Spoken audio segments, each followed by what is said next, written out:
مشاهدي الأفاضل، طيب الله أوقاتكم أينما كنتم بكل خير. أحييكم وفيما يلي نشرة أخبار المساء من الفضائية الإريترية والمستهل بأبرز العناوين.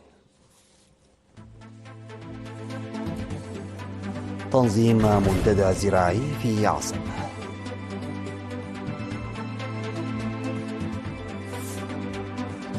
ازدياد الحوادث المرورية عام 2024. بناء سد في تعبر بمديرية ملقه.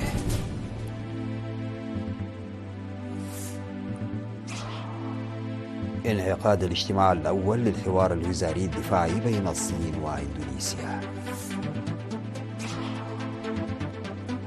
مقاتلات بريطانية تعترض طائرتين روسيتين فوق بحر البلطيق. الفلبين والولايات المتحدة تطلقان مناورات مشتركة وسط توترات بحرية. السلام عليكم ورحمة الله. عقد قسم الزراعة والأراضي في إقليم جنوب البحر الأحمر منتدى زراعي يوم 18 من إبريل في عقصب لتعزيز مشاركة الشباب والمرأة في النشاط الزراعي على مستوى الإقليم.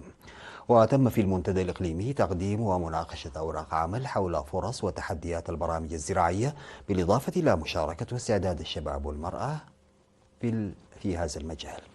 وأوضح مسؤول قسم الزراعة والأراضي بالإنابة المهندس عمر محمود في المنتدى بأن العمل يجري على زيادة مشاركة الشباب والمرأة في الخطة الزراعية الاستراتيجية والزراعة الأسرية والزراعة المصغرة والزراعة النقدية المصغرة والمتوسطة. وقال مسؤول فرع الاتحاد الوطني للشباب وطلبة إريتريا السيد عثمان عبد القادر إن الاتحاد ينظم الفرص والدورات التدريبية للشباب للمشاركة في الزراعة، موضحا العمل الجاد للاستفادة من المبادرة القائمة.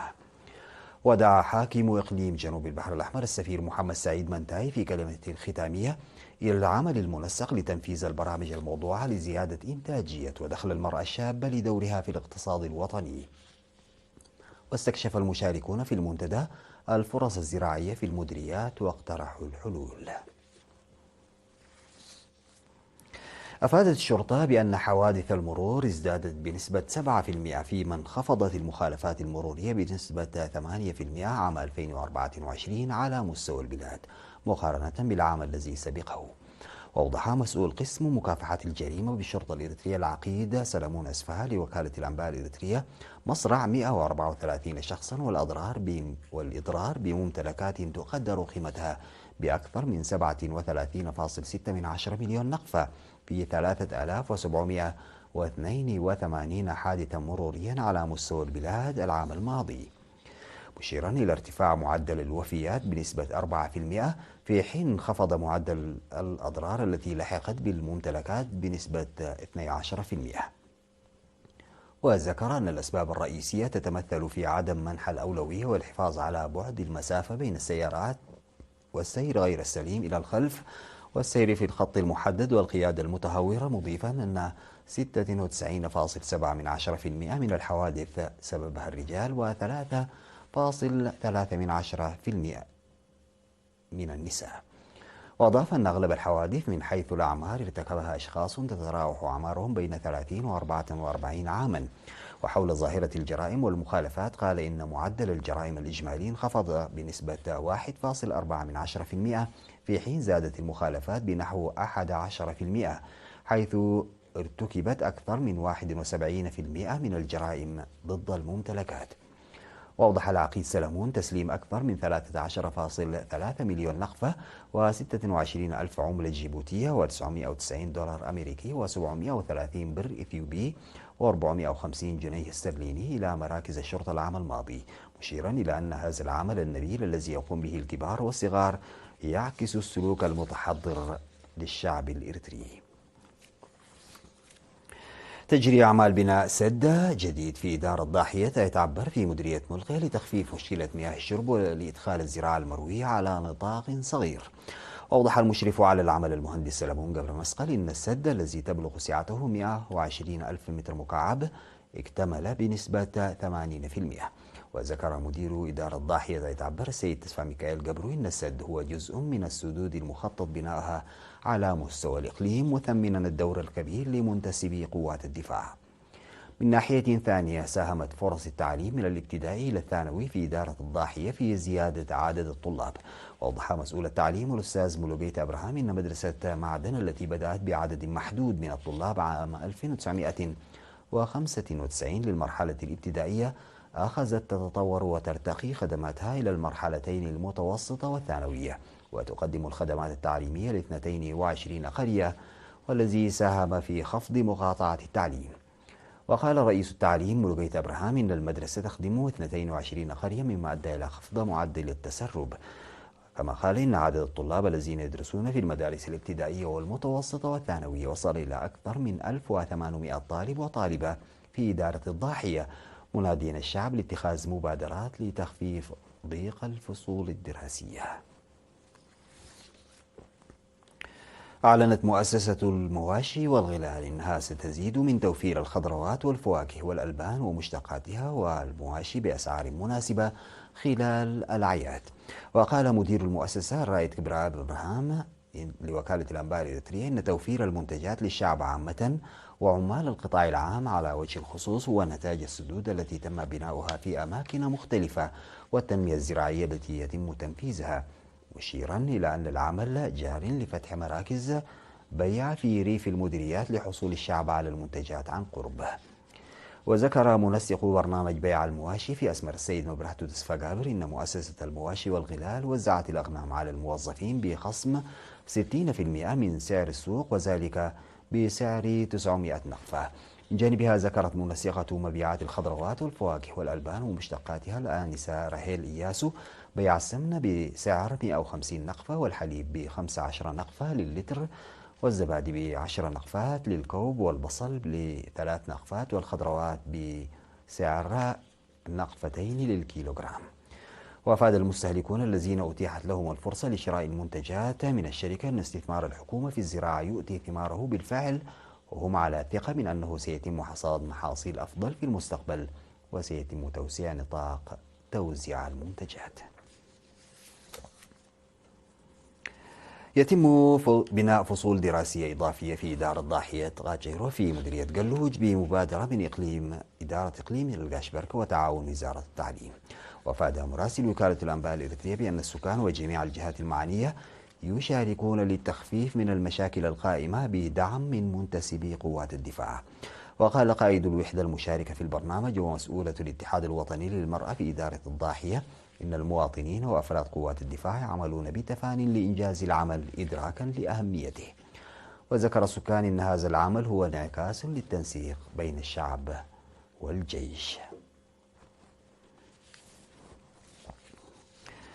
بعد الفاصل سادتي أعود بالأخبار الخارجية.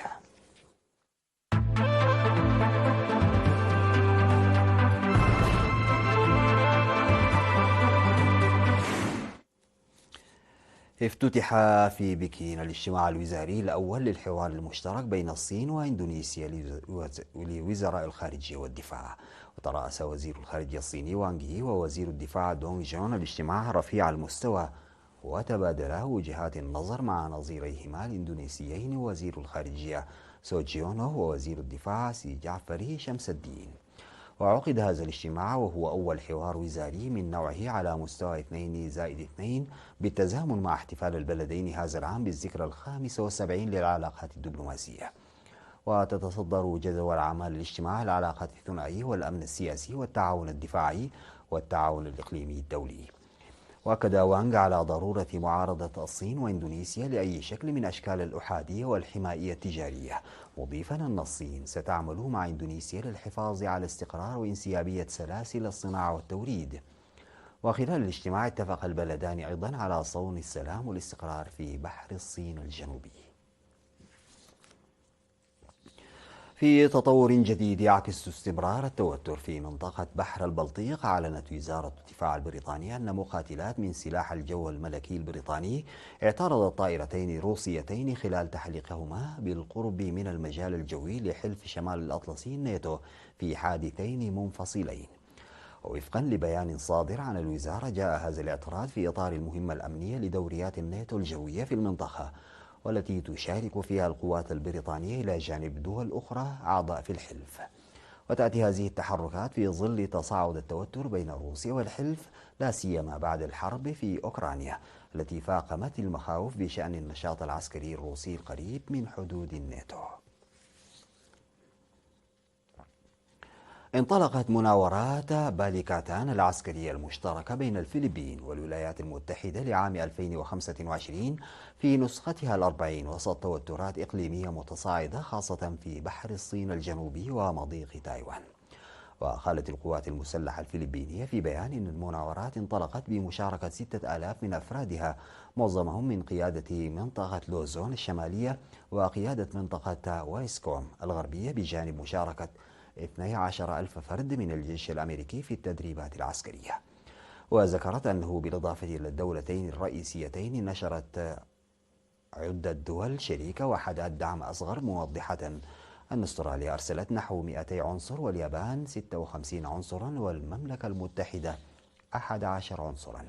وتعد مناورات باليكاتان من أهم المناورات العسكرية بين الحليفين منذ انطلاقها في عام 1991، حيث تجري بموجب معاهدة الدفاع المشترك بين الفلبين والولايات المتحدة الأمريكية. انطلقت فعاليات النسخة 13 من معرض الأمن والدفاع والصناعات الحربية والأمن السبراني في العاصمة العراقية بغداد بمشاركة واسعة من دول منها الولايات المتحدة والصين وإيران. وقال المتحدث باسم القائد العام للقوات المسلحة العراقية صباح النعمان، قال هي فرصة للوزارات الأمنية أن تتعرف على أحدث تقنيات الشركات والدول، وأيضا تقتني بما يتناسب مع مهام هذه الوزارات ويسهم في إنجاح مهمتها. ويضم المعرض هذا العام 150 شركة تمثل 20 دولة عربية وأجنبية إلى جانب 65 شركة عراقية. ويوفر المعرض منصة لتبادل الخبرات والتعرف على أحدث التقنيات في مجال الأسلحة والذخائر وأنظمة المراقبة من الشركات الأجنبية. في الختام سادتي إلى حضراتكم تذكير بأبرز العناوين. تنظيم منتدى زراعي في عصب. ازدياد الحوادث المرورية عام 2014.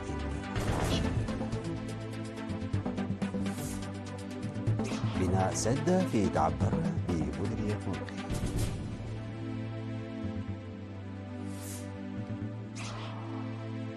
انعقاد الاجتماع الأول للحوار الوزاري الدفاعي بين الصين وإندونيسيا. مقاتلات بريطانية تعترض طائرتين روسيتين فوق بحر البلطيق. والفلبين والولايات المتحدة تطلقان مناورات مشتركة وسط توترات بحرية. انتهت نشرة أخبار المساء، قدمتها لحضراتكم من الفضائية الإلكترونية. شكرا لمتابعتكم.